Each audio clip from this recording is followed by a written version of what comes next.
ശബരിമല മണ്ഡലകാലത്തിന് പിന്നാലെ നഗരത്തിലെ പാർക്കിംഗ് ഗ്രൗണ്ടുകളിൽ അടിഞ്ഞുകൂടിയ മാലിന്യങ്ങൾ നീക്കം ചെയ്യാൻ ജനപ്രതിനിധികളും ഉദ്യോഗസ്ഥരും നേരിട്ടിറങ്ങി. 3 മണിക്കൂർ നീണ്ട തീവ്ര യത്നത്തിനൊടുവിൽ നഗരസഭയുടെയും ദേവസ്വത്തിന്റെയും പ്രധാന പാർക്കിംഗ് കേന്ദ്രങ്ങൾ ശുചിത്വപൂർണ്ണമാക്കി. മണ്ഡലകാലത്ത് ലക്ഷക്കണക്കിന് തീർത്ഥാടകർ എത്തിയതോടെ പാർക്കിംഗ് മൈതാനങ്ങളിൽ പ്ലാസ്റ്റിക് കുപ്പികളും മറ്റവശിഷ്ടങ്ങളും കുന്നുകൂടിയിരുന്നു. നഗരസഭയുടെ മഞ്ജുലാൽ പാർക്കിംഗ് ഗ്രൗണ്ട്, ദേവസ്വത്തിന്റെ പഴയ ഫയർ സ്റ്റേഷൻ പാർക്കിംഗ് ഗ്രൗണ്ട് എന്നിവിടങ്ങളിലാണ് ശുചീകരണം നടന്നത്.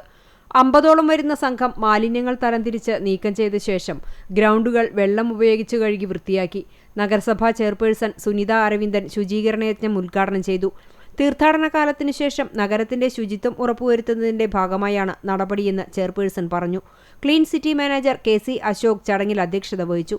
നഗരസഭാ സ്ഥിരം സമിതി അധ്യക്ഷരായ AT Hamsa, V Anoop, Bindu Ajith Kumar, senior public health inspector S Harshid, Sabi Praveen തുടങ്ങിയവർ ശുചീകരണ പ്രവർത്തനങ്ങൾക്ക് നേതൃത്വം നൽകി.